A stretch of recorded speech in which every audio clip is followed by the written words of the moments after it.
Hello friends, welcome back to my channel Chandra Raturi. तो कैसे हैं आप लोग? आशा करता हूँ अच्छे होंगे। तो आज हम एक नया चैप्टर स्टार्ट कर रहे हैं। इसमें मैं आपको बताऊंगा कि कुछ वर्ड ऐसे होते हैं जो कि बोलने में तो सेम है।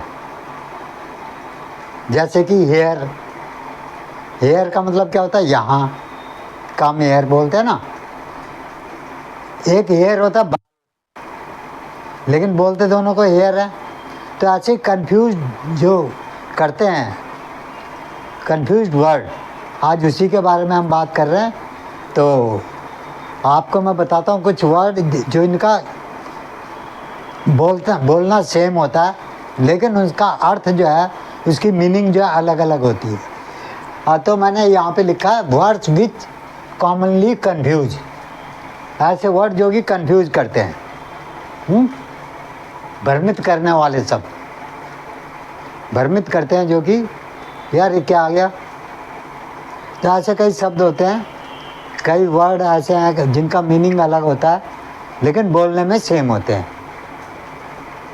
तो स्टार्ट करते हैं, इसके बारे में मैं बताता हूँ आपको।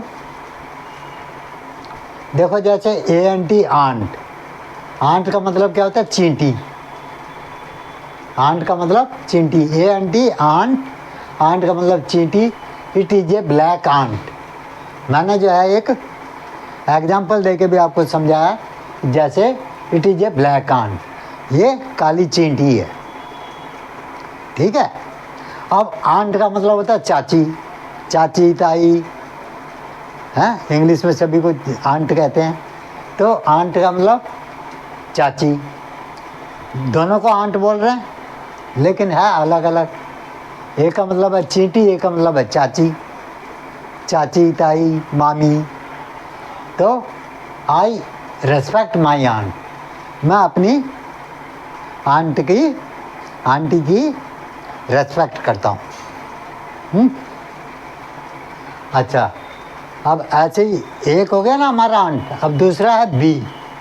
बी बी बी इसका मतलब होता है होना। बी बी का मतलब होता है होना। जैसे try to be a good girl, अच्छी लड़की बनने की कोशिश करो। Try to be a good girl. अब ये क्या? Be be. अब दूसरा BEE, इसका मतलब भी बी है। बोलने में बी आएगा, ये भी है ना, लेकिन इसका मतलब क्या होता है? मधुमक्खी। सिंगल ई वाला होना, BEE बी, मधुमक्खी, है ना। अब इसका जो है एग्जाम्पल क्या है? The bees collect honey from flowers. जो मधुमक्खी होती है वो फूलों से अपना हनी प्राप्त करती है, शहद प्राप्त करती है फूलों से। ये हो गया बी। अब तीसरा है कोर्स। कोर्स का मतलब क्या होता है? जो हमारे पाठ्यक्रम होते हैं या निर्धारित पाठ्यक्रम, जो कि मतलब एक पाठ्यक्रम है, उसको कहते हैं हमारा कोर्स पूरा हुआ नहीं हुआ, कहते हैं ना, है। तो कोर्स का मतलब हो गया निर्धारित पाठ्यक्रम। I have all my course books. मेरे पास मेरी पाठ्यक्रम की सारी पुस्तकें हैं। तो दूसरा है आपका कोर्स। ये भी कोर्स है। इसमें फ़र्क क्या है? यहाँ यू है, यहाँ ये है कोर्स। इसका मतलब क्या होता है? इस कोर्स का भद्दा या मोटा, है ना। तो ये कोर्स हो गया। This dress is course. यह ड्रेस भद्दी है। This dress is course. यह भद्दी है। अब तीसरा होता है हमारा एक्सपर्ट। एक्सपर्ट का मतलब स्पेलिंग देखो पहले इसकी, EXCEPT, एक्सेप्ट, अतिरिक्त। इसका मतलब क्या होता है? अतिरिक्त। I love all dresses except skirt. मेरे को स्कर्ट के अलावा सभी ड्रेस पसंद है। ये भी एक्सेप्ट है, लेकिन इसकी स्पेलिंग क्या है? EXPECT, इसका मतलब क्या होता है? आशा करना, आशा करना है। तो I accept help from you, मैं तुम्हारे से मदद की उम्मीद करता हूँ, आशा करता हूँ तुम मेरी मदद करोगे। I expect help from you. अब तीसरा फिर एक्सेप्ट आ गया, इसका मतलब क्या होता है? स्वीकार करना। ये ए से स्टार्ट हो रहा है, लेकिन बोलने में क्या आएगा? एक्सपेक्ट ही आएगा। स्वीकार करना। I can not accept expensive gift, मैं महंगी गिफ्ट पसंद नहीं करता हूँ, स्वीकार करना पसंद नहीं करता हूँ। मैं can not accept expensive gift, मैं बहुत महंगी गिफ्ट स्वीकार नहीं करता हूँ। ठीक है ना। अब ये देखो यहाँ पे 3 थे, सबको क्या बोलते हैं? एक्सपेक्ट, लेकिन सबके मीनिंग अलग अलग है। चौथा था हमारा हियर। हेयर, हेयर का मतलब क्या होता है? सुनना है। We hear with our ear, हम अपने कानों से सुनते हैं।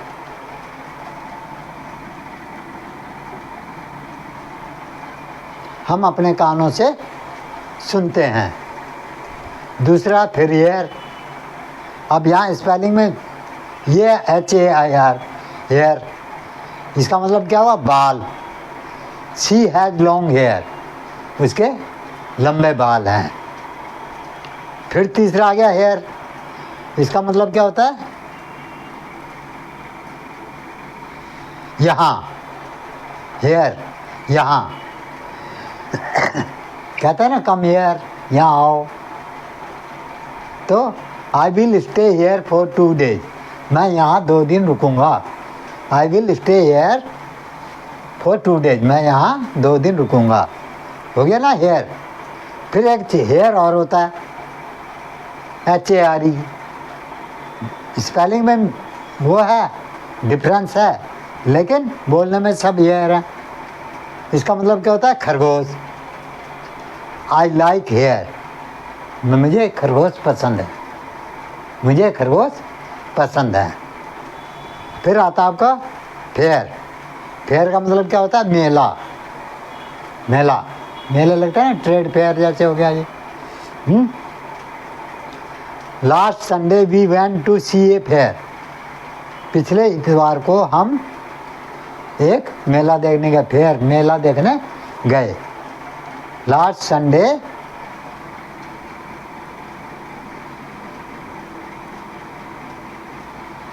We went to see a fair, last Sunday हम एक फेयर देखने गए, मेला देखने गए। दूसरा भी होता है फेयर, लेकिन इसका मतलब क्या होता है? किराया। इसका मतलब क्या होता है? किराया। What is the fair for Chandigarh? What is the fair for Chandigarh? Chandigarh का किराया क्या है ना। व्हाट इज द फेयर, तो ये फेयर का हो गया। तीसरा होता है एक नॉट। नॉट नहीं होता ना, नॉट का मतलब नहीं। तो I don't want to learn music, मैं म्यूजिक सीखना पसंद नहीं करता, नहीं करता, है ना। एक होता है नॉट, इसका मतलब होता है गांठ, गांठ मारते नहीं। तो टाई द नॉट केयरफुली, अपने टाई की गांठ ध्यान से बांधो। तो ये हो गया नॉट का गांठ। तो हमारे जो है ये मैंने बताया आपको, ऐसे वर्ड बहुत आते हैं, बहुत ज़्यादा आते हैं। तो और बच्चों के लिए तो बहुत ही ज़्यादा वो है, ये एग्ज़ाम में भी आते हैं। तो इसका क्या स्पेलिंग का आपको ध्यान रखना पड़ेगा।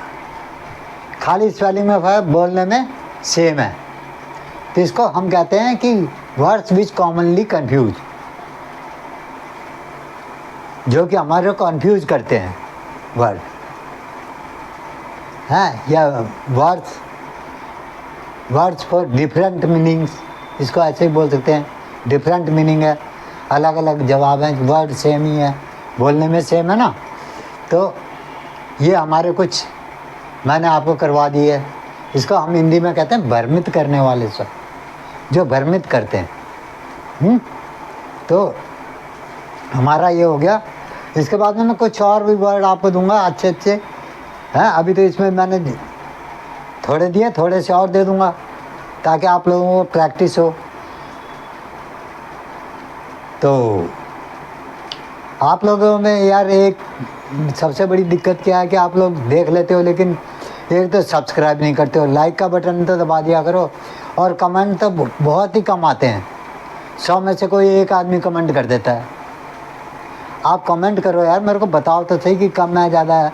कुछ नहीं तो कमेंट मार दो, एक लाइक का बटन दबा दो। और ज़्यादा से ज़्यादा बच्चों तक मैंने कहा था, ज़्यादा से ज़्यादा देखो, अगर आप मेरे को जो है नहीं बताओगे कि मेरे को क्या बताना है, क्या करना है, मैं अच्छी बना रहा हूँ या नहीं बना रहा हूँ, ये तो आप ही बताओगे ना मेरे को। तो आप लोगों से यही आशा है कि भाई ज़्यादा से ज़्यादा सब्सक्राइब करो। जितने भी मेरे नए मेंबर हैं, देखने वाले हैं, सब्सक्राइब करो, फैला दो यार चारों तरफ। ये शिक्षा है, कोई वो तो है नहीं कि हाँ उल जुलूल वीडियो में बना रहा हूँ। शिक्षा के लिए तो आपको भी जो है वो मिलेगा, ज्ञान मिलेगा कि हाँ भाई। और ज़्यादा से ज़्यादा इनकी प्रैक्टिस करो डेली बोलने में, तो आपको इंग्लिश सीखने में काफ़ी मदद मिलेगी। तो मिलते हैं फिर नेक्स्ट वीडियो में। आज का देखो मैंने कितना बढ़िया आपको बता दिया कि भाई ये कंफ्यूज करने वाले वर्ड कौन कौन से होते हैं। हज़ारों वर्ड होते हैं वैसे, लेकिन जो मेन होते हैं वो मैं आपको बता रहा हूँ। ये तो आप जब डेली प्रैक्टिस करोगे आपको पता लगेगा, हाँ यार इसका मतलब भी यही है, इसका मतलब अलग है, बोलने में सेम हो रहे हैं, है ना। तो ये सारी प्रैक्टिस करने की भी बात है। तो मिलते हैं नेक्स्ट वीडियो में। Thank you very much.